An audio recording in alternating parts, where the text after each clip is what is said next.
나는 누구며 어떻게 사는가 하는 제목으로 하나님의 말씀을 나누겠습니다. 먼저 앞에 보시면 숫자가 나올 겁니다. 1392, 236, 812. 이게 무슨 숫자일까요? 첫 번째 숫자는 신약 성경에 나오는 예수라는 단어의 횟수입니다. 1392회가 나옵니다. 두 번째는 236이에요. 갈로에 보면 창세기에서 베드로전서 3장까지입니다. 아브라함의 이름이 기록된 횟수입니다. 200 몇 번요? 36번. 세 번째는 812번이에요. 출애굽기에서 계시록 15장까지입니다. 누굴까요? 오늘 읽은 말씀의 제목 주인공이 모세죠. 모세입니다. 첫 번째 1392회는 예수님이니까 성경이 누구에 대한 기록이죠? 예수님에 대한 기록이니까 압도적이죠. 근데 의외로 여러분, 아브라함보다 누가 모세를 성경은 훨씬 더 많이 기록하고 언급하고 있다는 겁니다. 아브라함이 누구예요? 믿음의 조상이죠. 하나님은 죽은 자를 살리며 없는 것을 있는 것으로 여기시는 이걸 고백하고 그렇게 살았던 그 장본인이 믿음의 조상 아브라함이잖아요. 근데 그 아브라함보다 훨씬 더 많이 기록된 인물이 모세라는 겁니다. 그러면 성경 전체에서 아브라함도 중요하지만 누구도 중요하다는 거죠. 모세도 매우 중요하게 여긴다는 겁니다. 지금 우리는 7장의 스데반의 설교를 살펴보고 있죠. 7장 이 설교 전체에서 가장 큰 비중을 차지하는 인물도 모세입니다. 모세가 그만큼 중요하다는 겁니다. 왜 모세가 중요하냐면 모세는 예수 그리스도의 예표입니다. 우리 큐티하는 책에 보면 이날 그 제목에 그림자와 실체라고 이렇게 적혀 있었죠. 그림자는 모세고 진짜 실체는 예수 그리스도다라고 말합니다.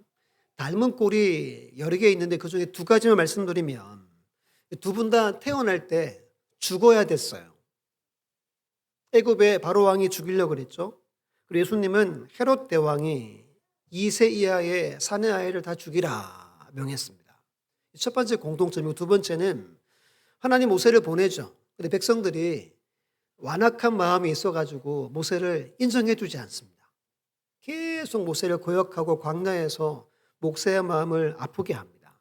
그것처럼 예수님 또한 이 땅에 구원을 위해 오셨지만 유대인들이 예수님을 끝까지 배척하고 어디에 못 박습니까? 십자가에 못 박습니다.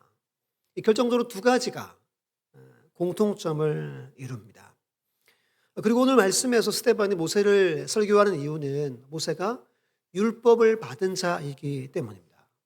그래서 이 당시 유대인들 중에 모세를 숭배하는 자들도 적지 않았다라고 그런 기록들이 있기도 합니다. 그런데 오늘 스데반이 우리에게 설교하고자 하는 골자는 뭐냐 하면 모세가 위대하죠. 성경에 많이 기록되어져 있죠. 하지만 그도 연약한 한 인간이라는 겁니다. 하나님 만나기 전까지는 아무것도 아닌 존재다라는 사실을 우리에게 밝혀주고 있습니다. 오늘 말씀에 들어가기 전에 지난주에 종료했던 두 문장이 있어요. 주보에도 있지만 화면을 보고 관로는 빼고 한번 읽어보겠습니다. 우리 시작. 하나님을 만나면 인생의 내용을 만들어 주신다. 기억하십니까? 하나님을 만나야 우리 인생의 내용이 채워져요. 이 내용이 사명이라고 그랬죠. 내 사명이 무엇인지를 알고 이 사명 위에 달려가고 마지막 주 앞에 섰을 때 칭찬받겠죠. 아무리 많은 것을 취하고 성취하고 소유한다 해도 하나님 만나지 않으면 이 인생의 내용은 전혀 없는 겁니다. 두 번째 같이 읽어볼게요. 시작. 과정과 기다림을 통해 하나님의 사람이 되어간다. 인생은 과정이라 그랬습니다. 이 과정을 믿음으로 그 과정을 걸어가고 그리고 하나님 말씀을 가지고 끝까지 인내하며 기다리는 겁니다. 아브라함이 40년 만에 인정받고 요셉이 애굽에 팔려갔지만 그곳에서 하나님의 구원의 밑거름을 바탕이 된 것처럼 우리 인생도 여러분들 인생도 마찬가지입니다. 과정을 겪어야 하고 기다림을 통해 하나님의 사람으로 모두가 세워져야 합니다. 그리고 꼭 기억해야 할 것이 있는데요. 하나님을 만나 하나님의 사람이 되어가는 것을 잊지 않아야 됩니다. 한번 따라 할게요. 하나님을 만나 하나님의 사람이 되어간다. 이게 우리가 걸어가야 할 우리의 삶입니다. 오늘 말씀 모세 이야기를 본격적으로 잠깐 살펴볼게요. 첫 번째 우리 함께 읽어볼게요. 시작. 모든 것에는 때가 있다. 오늘 말씀에서 세 구절이나 반복하는 것이 때에 대한 이야기입니다. 17절 보시면 하나님이 아브라함에게 약속하신 때가 가까우매 라고 기록하죠. 20절 보면 그때에 모세가 낳는데 라고 기록합니다. 30절에 40년이 차매, 찼다는 말은 40년이 지나서 하나님의 때가 되었다는 의미입니다. 즉 세 번이나 때를 반복하고 강조합니다. 그럼 17절 말씀을 함께 읽어볼게요. 시작. 하나님이 아브라함에게 약속하신 때가 가까우매 이스라엘 백성이 애굽에서 번성하여 많아졌더니 아멘. 때가 되었어요. 그 때가 되온 그 표시가 종표가 뭐죠? 이스라엘 백성들이 애굽 지금 포로로 지금 아주 힘든 고역을 겪고 있죠.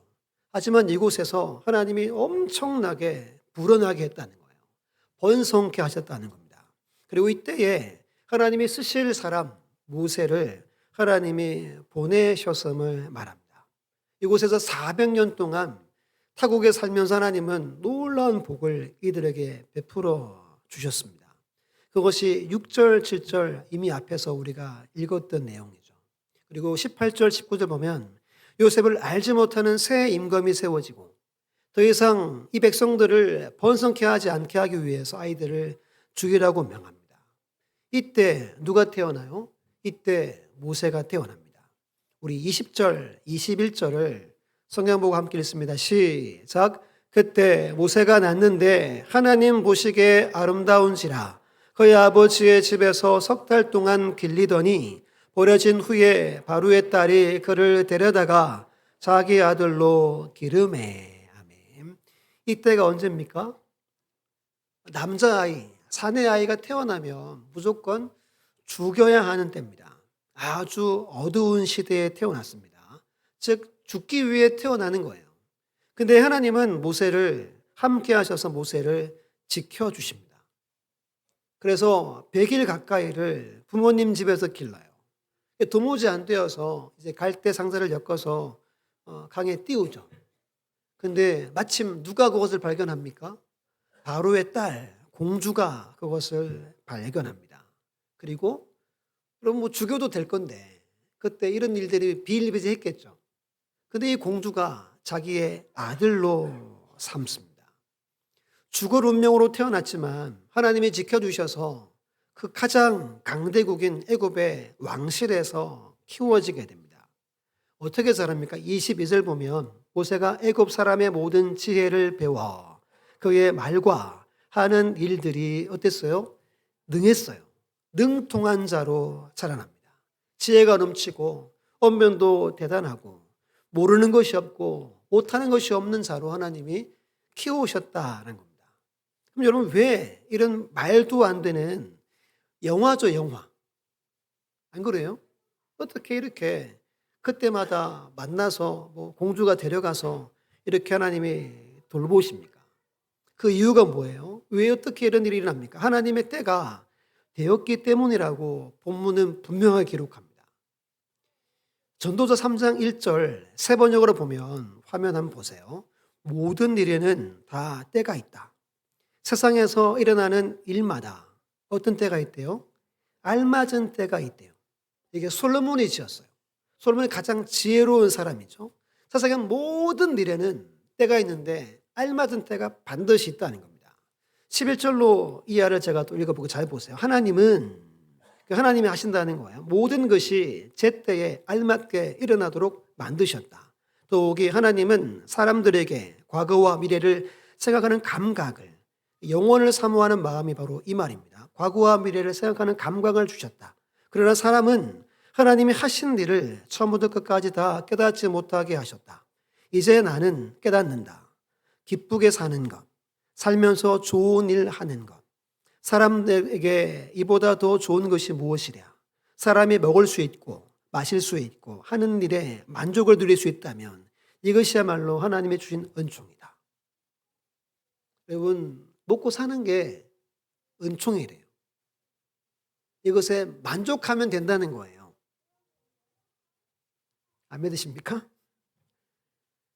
14절 같이 읽어볼게요. 시작. 이제 나는 알았다. 하나님이 하시는 모든 일은 언제나 한결같다. 거기에다가는 보탤 수도 없고 뺄 수도 없다. 하나님이 이렇게 하시니 사람은 그를 두려워할 수밖에 없다. 이 말은 경외할 수밖에 없다라고 솔로몬이 말합니다. 하나님이 모든 것에 제때, 알맞은 때에 하나하나 일하시고 일어나게 하신다는 거예요. 우리 한 구절만 더 세번역으로 히브리서 4장 16절 말씀 같이 한번 읽어볼게요. 시작. 그러므로 우리는 담대하게 은혜의 보좌로 나아갑시다. 그리하여 우리가 자비를 받고 은혜를 입어서 제때에 주시는 도움을 받도록 합시다. 제때에, 즉 알맞게 우리에게 도움을 주시는 분이 계시다는 거예요. 그럼 이 때를 아는 사람이 누구냐 하면 믿음의 사람입니다. 성도예요. 크리스찬, 그리스도인입니다. 이게 참으로 중요한 사실입니다. 때는 누가 주관한다 그랬습니까? 전지전능하신 하나님 홀로 이 모든 걸 주관합니다. 그러면 섭리라는 말이 있습니다. 이 섭리는 때 더하기 방법입니다. 방법과 때까지도 하나님께서 주관하신다는 것을 믿는 사람이 바로 오늘 이 자리에 함께 예배하는 우리 모두입니다. 이 인생에는 우연은 없습니다. 반드시 하나님께서 섭리 가운데 일하고 계시고 인도하고 계시는 거예요. 이 믿음이 있으면 지난 과거 우리 돌아보면 아쉬움도 있잖아요. 야, 이때는 좋았는데, 이때는 참 힘들었어. 야, 이때는 내 인생에서 제외 빼버리고 싶어 라고 하지만 하나님의 섭리를 아는 사람은 그 모든 삶을 돌아보고 감사할 수 있는 겁니다. 그리고 해석이 안 되는 때가 있죠. 왜 이때 이렇게 어려웠을까? 믿음의 사람은 때와 방법을 알기에 해석이 가능합니다. 그리고 앞으로 우리에게 오는 모든 미래에 대해서 하나님을 신뢰할 수 있는 거예요. 오늘 앞에 예배전 찬양에 계속 반복되는 그 가사가 뭐였어요?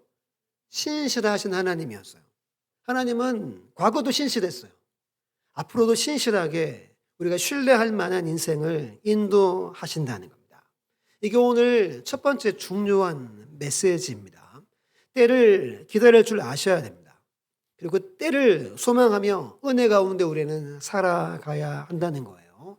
그래서 앞으로 살아갈 때 반드시 하나님을 신뢰하고 우리의 달려갈 길을 승리할 수 있는 우리 모두가 다 되시기를 예수님의 이름으로 축원합니다. 두 번째는 모세의 인생은 세 단계의 인생이었습니다. 이걸 정의한 사람은 오늘 스데반이에요. 스데반이 정의대로 지금도 많은 학자들이 세 등분으로 모세의 인생을 나눕니다. 태어나서 40세까지, 그리고 40세에서 언제까지? 80세까지, 그리고 80세에서 죽을 때 120세까지 지금도 이 기준으로 모세를 해석합니다. 근데 여러분, D.L. 무디라는 목사님 이름 들어보셨죠? 이분이 이름을 붙였어요. 첫 번째 단계는 I am somebody. 나는 특별하다. 나는 아주 괜찮은 사람이다 라고 여기는 때. 그리고 두 번째 단계는 I am nobody. 나는 아무것도 아닙니다 라고 고백하는 때. 마지막 세 번째는 I am casbody. 나는 하나님이 함께하는 사람입니다. 나는 하나님의 모임입니다. 나는 하나님의 능력의 사람입니다. 고백하는 세 단계 이름을 D.L. 무디 목사님이 붙였습니다. 우리 모두는 이 세 단계 중에 어디엔가는 있을 거예요.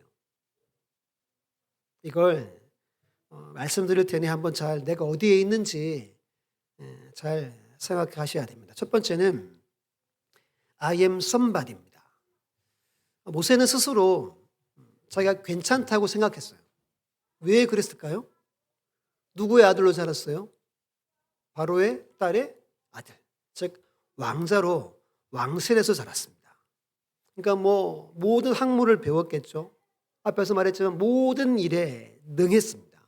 모르는 게 없고 못하는 게 없었습니다. 스스로 나는 somebody. 야, 난 특별해. 나는 왕자야.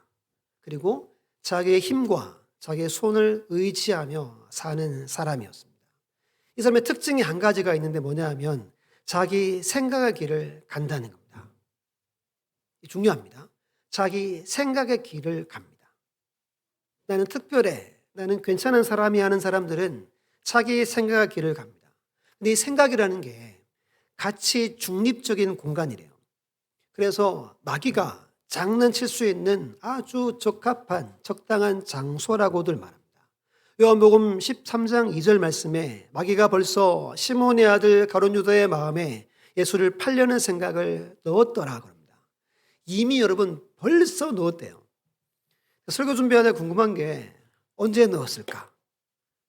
이게 갑자기 궁금해졌어요. 알 길은 없어요.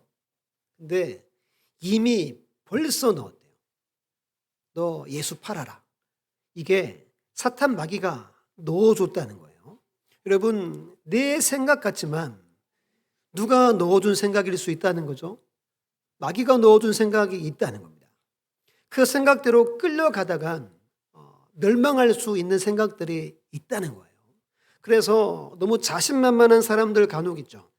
이분들 자기 생각이라고 막 우기고 끝까지 달려가지만 마귀의 종로로 탈 때도 상당히 많다는 겁니다. 그래서 우리는 생각의 길을 걸어서는 안 됩니다. 무슨 길을 걸어야 되죠? 말씀의 길을 걸어가야 합니다. 이때는 아직 모세가 철이 없어서 자기 생각과 자기 손의 힘, 자기 능력을 의지해서 살아갑니다. 어떻게 됩니까? 우리 성경으로 23절, 25절 함께 읽어볼게요. 시작.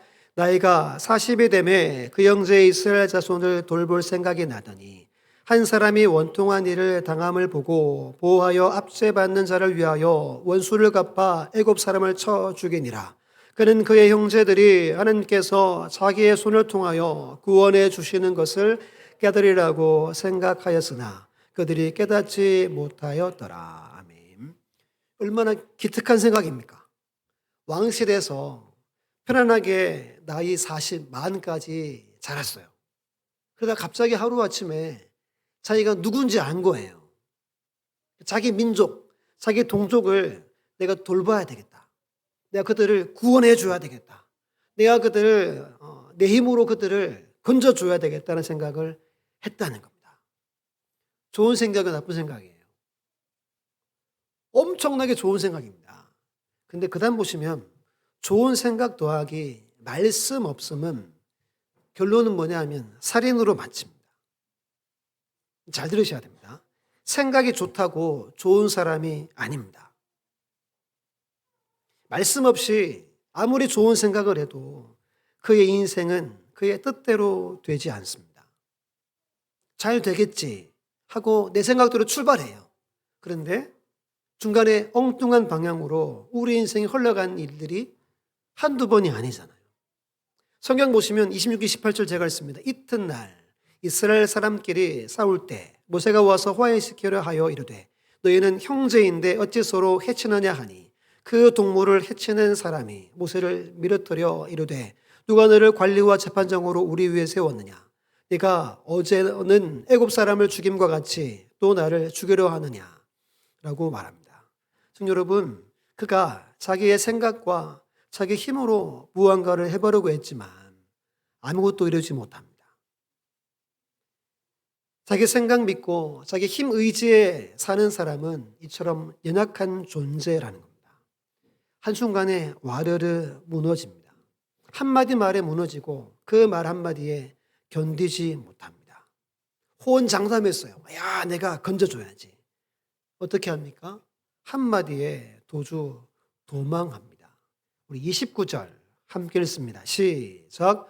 모세가 이 말 때문에 도주하여 미디안 땅에서 나그네 되어 거기서 아들 둘을 낳으니라. 아멘. 우리도 이 땅을 살아가면서 내가 특별하다, 나는 참 중요하다, 나는 썸바디라고 생각하면 내 생각 의지하게 됩니다. 여러분들의 힘을 의지하게 됩니다. 그러면 지나가는 사람 한마디에 여러분들은 넘어질 거예요. 복싱 그로기 상태 알죠? 맞아가지고 해롱해롱한 상태가 된다는 거예요.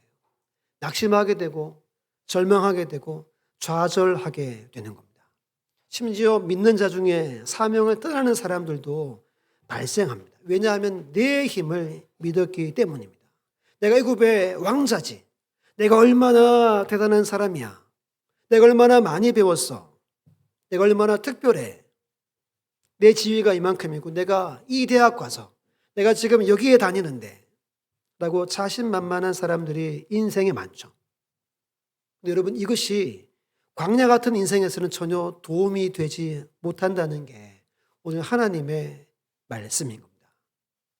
제 마음에 잠언 말씀이 계속 떠올랐어요. 한번 따라서 해볼게요. 사람이 마음으로 자기의 길을 계획할지라도 그의 걸음을 인도하시는 이는 여호와시니라. 그의 걸음을 인도하시는 이는 여호와시니라. 아멘입니까? 믿습니까? 우리는 이 말씀대로 살아야 합니다. 또 말합니다. 마음의 경영은 사람에게 있어도 말의 응답은 여호와께로부터 나온다고 말합니다. 사람의 마음에는 많은 계획이 있어도 아무리 많은 생각이 있어도 오직 여호와의 뜻만이 완전히 서리라 라고 성경은 외칩니다. 그럼 베드로가 예수님하고 제 아들 다 모아놓고 뭐라고 외쳤어요? 여기 있는 모든 사람이 예수님을 덩지고 떠나도 나는 나만큼은 절대로 떠나지 않고 끝까지 예수님과 함께 할 거야 라고 소리쳤죠. 어떻게 됩니까? 몇 시간 후에 예수님을 3번이나 부인하게 됩니다. 여러분, 자기 생각과 자기 힘을 믿는 것이 얼마나 연약한지, 얼마나 어리석은 것인지를 꼭 아셔야 됩니다. 꼭 기억하셔야 됩니다. 그래서 지금 혹시 썸바디를 외치는 분들은 오늘 말씀 보면 하나님은 모세를 광야로 보내십니다. 광야 40년 세월 통하여서 썸바디가 뭐가 되죠? 노바디가 되게 합니다. 지금 여러분 중에 나는 특별해 라고 생각하는 분들은 주변에 보면 갈로가 되어 있죠. 썸바디 옆에. 깨짐이 있어야 됩니다. 깨트려져야 합니다. 깨짐을 경험해야 됩니다. 가루가 되어야 됩니다. 이게 썸바디 단계에서 반드시 여러분들이 통과해야 할 깨짐의 경험입니다. 두 번째는 I am nobody. 나는 아무것도 아닙니다. 고백하는 단계에 이르게 됩니다. 자신 만만하고 모르는 것이 없고 못하는 것이 없었던 이 모세를 하나님은 어디에서 노바디로 만듭니까? 광야에서 만듭니다. 이 광야라는 단어가 아주 중요한데요. 히브리 말로 미드바르입니다. 미드 더하기 다바르. 미드가 함께. 그러니까 하나님이 함께하고 다바르. 하나님이 말씀하신다라는 겁니다. 광야는 하나님이 함께하며 뭐 하는 곳? 말씀하는 곳이 광야입니다. 주보에도 실었어요. 이건 꼭 기억하셔야 돼요. 광야는 하나님이 함께하고 말씀하는 공간입니다. 신명기 32장 10절 보면 여호와께서 그를 황무지에서 짐승이 부르짖는 광야에서 만나시고 호위하시며 보호하시며 자기의 눈동자같이 뭐 하십니까? 지키시면서 말씀하는 곳이 광야입니다. 광야를 통과하려면 반드시 말씀을 듣고 순종하는 이 다바르를 붙들고 이곳을 통과할 수 있다는 거예요. 이 광야의 말씀을 통해서 내 생각을 멈춥니다. 그렇게 딱딱하고 굳고 고집셌던 내 생각들을 내려놓게 되는 겁니다. 그래서 생각의 길이 아니라 말씀의 길을 걸어가게 되는 겁니다. 이게 바로 광야입니다. 여러분, 하나님은 광야 40년 긴 세월을 통해 모세의 생각과 자기 힘을 의지했던 모든 것들을 완전히 깨트려 버리십니다. 모세는 나는 아무것도 아닙니다. I am nobody. 나는 아무것도 할 수 없습니다. 그리고 말 잘하는 사람이 나중에 뭐라 그래요? 저는 말 못합니다. 라고까지 하게 되는 겁니다. 성경 보면 하나님이 불러서 끝까지 강하게 쓰시는 분들은 모두가 somebody에서 nobody의 과정을 통과합니다. 아브람, 모세, 요셉, 다윗, 다니엘, 바울 모두가 그러했습니다. 우리도 마찬가지예요. 여러분들이 제대로 쓰임 받으려면 이 광야를 통과해야 됩니다. 이때 이렇게 기도하셔야 돼요. 하나님, 제가 완전히 깨트려지기를 원합니다. 저를 가루로 갈아주십시오. 라고 기도해야 돼요. 그러면 여러분 노바디가 되고 하나님은 그때 뭐 하시냐 하면 찾아오세요. 썸바디 때는 찾아오지 않습니다. 노바디 때 나는 아무것도 할 수 없습니다라고 고백할 때 그때 하나님이 찾아오신다는 겁니다.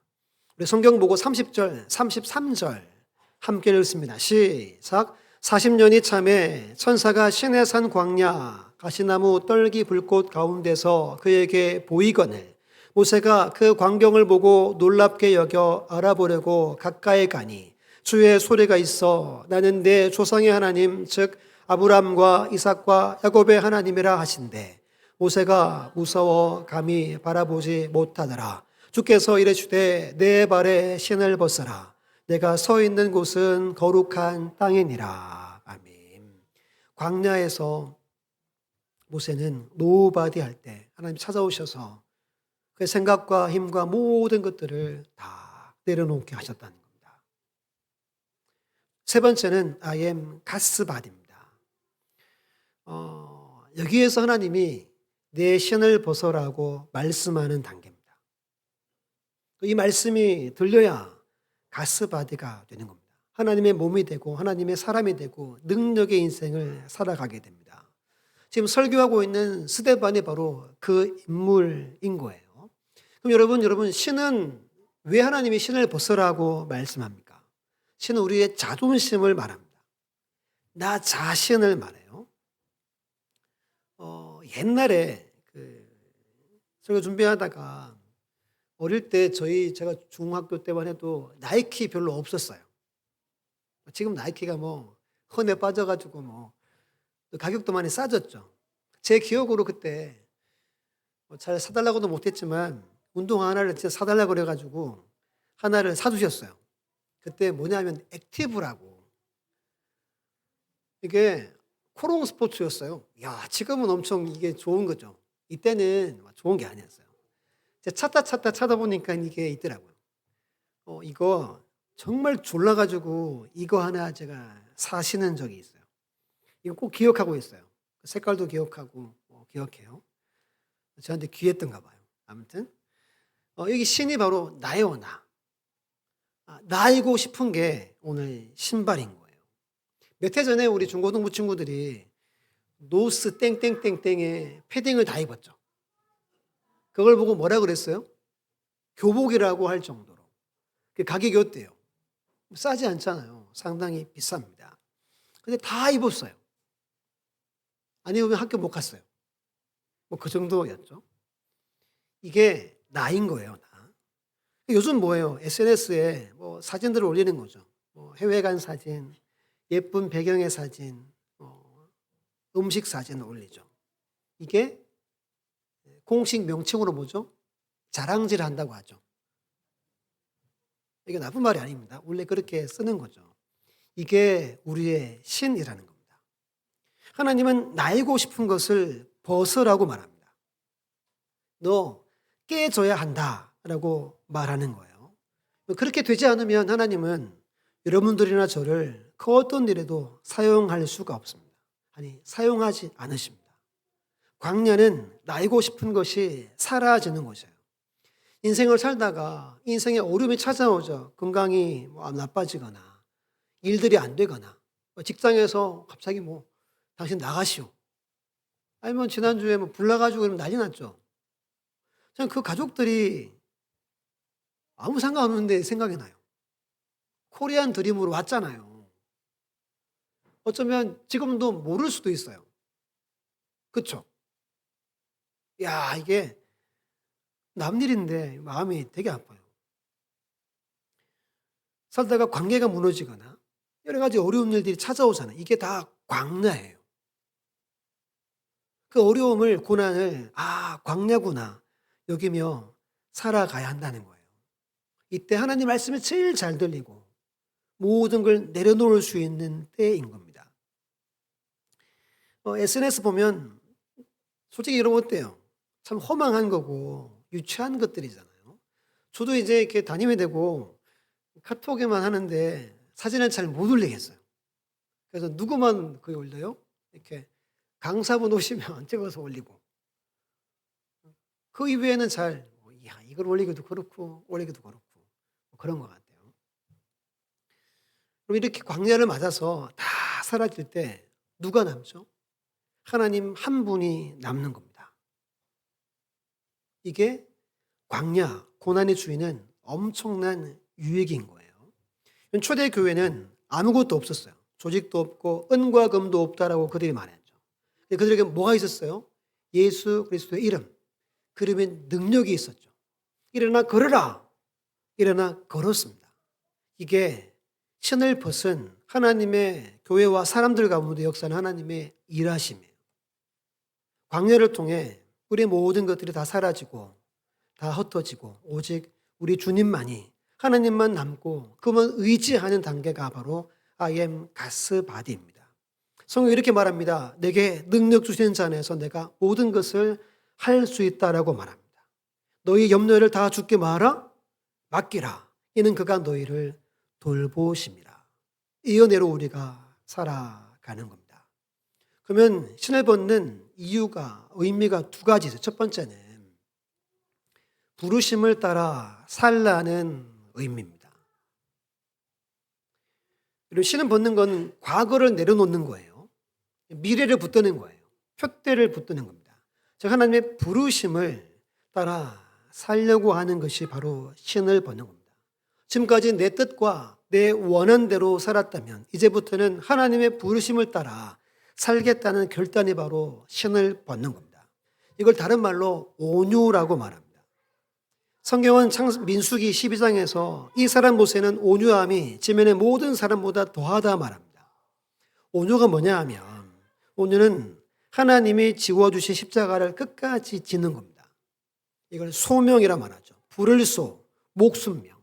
부르심에 목숨을 거는 게 소명이고 온유입니다. 이게 우리의 부르심입니다. 하나님은 오늘 저와 여러분들이 이전의 모든 삶을 다 내려놓기를 원합니다. 그리고 모세처럼 너 내 백성에 가서 그들을 구원하라는 부르심을 오늘 이 자리 이 시간에서 우리에게 말씀하고 계신 겁니다. 그 이야기가 34절로 36절에 모세가 엄청난 일들을 행했다고 말합니다. 이때 나이가 80세입니다. 힘도 없고 가능성도 기대도 할 수 없는 그때, 가장 약할 그때, 하지만 하나님이 함께하는 그때 하나님은 모든 것을 다하고도 남는 인생을 모세에게 살게 하십니다. 여러분, 노바디, 난 할 수 없습니다 라고 여길 때가 바로 여러분 인생의 기회입니다. 그 회개를 꼭 붙들어야 됩니다. 그때 하나님이 여러분들 삶 가운데 역사하시는 겁니다. 어저께 점심을 교육자들 먹고 이렇게 차를 교회에서 마시면서 선교사님들 이야기가 나왔어요. 야, 누구누구 대단하다, 대단하다. 야, 어떻게 그렇게 오지에 가서 생활할 수 있을까? 왜 할 수 있어요? 그분들이? 누가 불렀어요? 하나님이 부르셨기 때문입니다. 이 중에도 여러분 중에 하나님 부르시면 다 가실 분들이죠. 아닙니까? 고역할 수 없잖아요. 그 유튜브 그 짤에 아마 신길교회 목사님 같은데요. 이런 짤막하니까 보잖아요. 어느 돈 많은 집사님이 골프를 치러 갔대요. 어느 골프장에 9번 홀, 9홀에 가서 꽂아가지고 치는데 하나님의 음성으로 내게 있는 것으로 나를 위해 사용하거라 그러더래요. 그래서 보통 이렇게 한올 하려면 공을 몇 번 쳐야 되잖아요. 치는 동안에 계속 그러더래요. 근데 무시하고 몇 년이 지났대요. 또 그 골프장에 갔는데 또 9번 홀에 가서 이걸 꽂았는데 내게 있는 것으로 나를 위해 사용하거라 또 그러더래요. 그래가지고 결단합니다. 선교사로 갔대요. 이 이야기를 하는데 모성도들이 아멘하고 박수를 막 치는 거예요. 저는 이 이야기보다 그 뒤에 신길교회인지 아니면 부흥회 갔었는 건지 모르겠지만 성도들 반응이 참 놀라웠어요. 아멘 하고 막 박수를 치는 거예요. 우리 중에 아무도 없잖아요. 여러분 이게 다 내려놓을 때 하나님은 사용하시는 거예요. 부르시면은 아마 우리 모두가 그 부르심을 거역하지 못하고 따라가겠죠. 이게 온유한 자예요. 온유한 자. 한 가지 더 말씀드리고 마치면 신을 붙는다 두 번째 의미는 순종하라는 말입니다. 순종하라. 지금 오늘 이 본문에 중요한 뭐냐면 모세는 온유한 사람이고 백성들은 완악하다고 다음 주에 좀 살펴볼 텐데요. 완악하다 그래요. 완악함이 뭐냐면 하사크라고 알면서 일부러 마음을 닫는 것을 말합니다. 알아요. 하나님이 누군지 알고 하나님의 역사도 다 압니다. 근데 이것을 일부러 하지 않는 것을 말합니다. 39절 보시면 우리 조상들이 모세에게 복종하지 아니하고자 하여 거절하며 그 마음이 도리어 애굽으로 향하여 말합니다. 알면서도 애굽으로 향했다는 거예요. 즉 완악함은 불순종을 뜻합니다. 제가 어떤 목사님 설교를 듣다가 이런 이야기하는 거예요. 어떤 형제가 돈을 너무 사랑한대요. 그러다가 11조를 한 3개월 하고 목사님한테 메일을 보냈대요. 자랑하는 거예요. 목사님 제가 은혜 받아가지고 3개월 11조 했습니다. 그리고 안 보이는 거예요. 교회에서. 알아보니까 교회만 오면 은혜를 받는데요. 은혜를 받으면 11조를 한대요. 집에 가서 후회한대요. 와, 배 아프고 막 그런데요. 그래서 결단하기를 교회 안 가야지. 오늘 목사님의 자기 교회 성도 이야기예요. 이게 완악함이라는 거예요. 완악함. 알지만 뜻대로 살지 않는 거. 내가 예배해야 되지만 예배하지 않는 것 등등 다 마찬가지입니다. 이게 신을 벗어라. 순종하는 인생을 말합니다. 요나가 여러분 니느웨에 가서 복음 선포하면 회개할 줄 알았어요. 그래서 안 간 거예요. 요나서에 완악이라는 단어를 일부러 하나님은 쓰고 있습니다. 이 말씀을 이제 다 전했습니다. 여러분들은 어디에 속해 있습니까?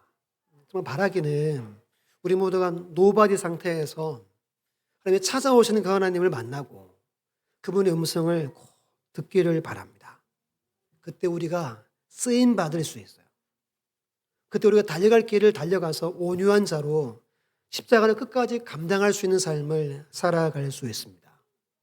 늘 부르심에 순종함으로 승리하시기를 예수님의 이름으로 축원합니다.